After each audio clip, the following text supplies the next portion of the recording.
All right, now let's take you to Texas, where Democratic Congresswoman Sheila Jackson Lee joins us. Congresswoman, let's start with you. Just first, your reaction to all this.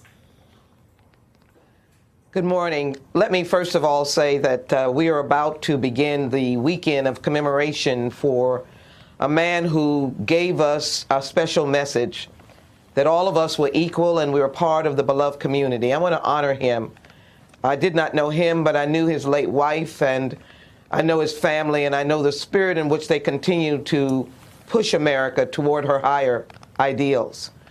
But what I do want to say, as a senior member of the United States Congress, a separate and equal branch of government, a senior member on the Immigration Committee and Homeland Security, I want to say to Haiti and to Africa and to those so-called S-hole countries that were spoken by the commander-in-chief of this nation, that I apologize, that our policies are developed by a collective body of people. And as a member of the United States Congress, I know for sure that that is not the policy of how we interact internationally. I'm a member of the Helsinki Commission and deal with Europeans and others.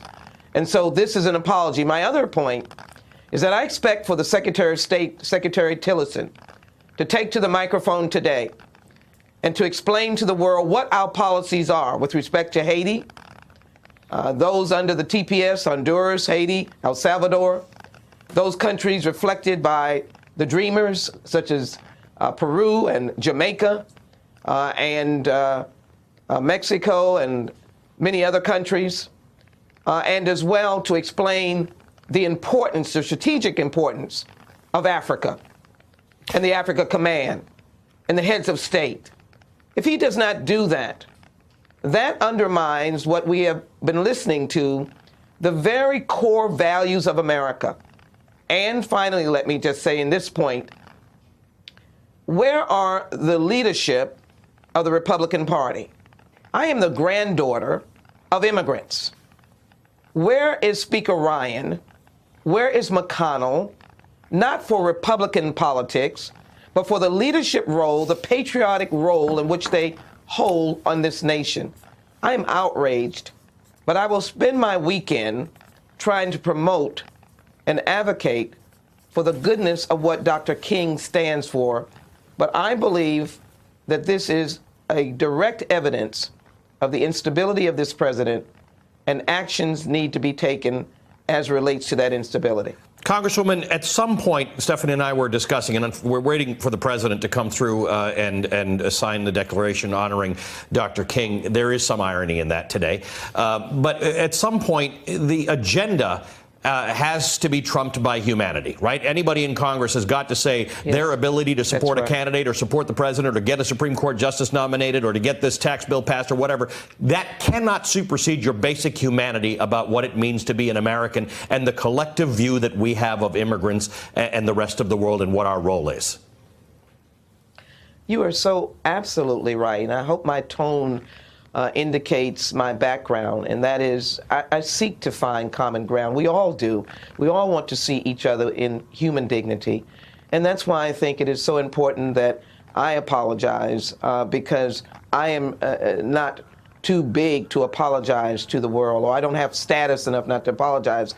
But you're absolutely right. The idea of looking at this from the prism of politics or party is wrong. We should look at it from the perspective of human dignity. Now, let me just say this. Even as we are attacked, as I travel around the world on behalf of the United States, and our policy are attacked, or there's ISIS, or there are others who want to put us as the enemy, I can assure you that the people that you speak to around the world, because we have such a diverse population, in spite of ugly words or policies that they disagree with, they have a hope in America because of what they see. That is being countered by the language of one person in one era. I grew up, Ali, listening or studying that Haitians stood alongside of Americans in the Revolutionary War. I grew up viewing that as unbelievable, or at least to be acknowledged and respected. I have been in Haiti, or was in Haiti in the aftermath of the earthquake. So many of us were, and saw the horrificness that happened to this very tiny nation. For them even to be standing now is an accolade that we should acknowledge. Or we should acknowledge the African Americans, when I say that, from the continent of Africa that are in the United States military, or Sergeant Bryant and Haitian, who graduated from West Point, who's now somewhere defending this nation, or those soldiers that are from the countries that may be under the umbrella of S-Hole, who take the oath of office, oath of commitment to this country to serve their country. That's dignity. That's patriotism. That's recognizing our equality. That's why I think it's important for Secretary Tillerson not to be silent on this. He is the face of our stated foreign policy. He's got to calm the attitudes that are now rising in the African nations. He's got to speak to Haiti.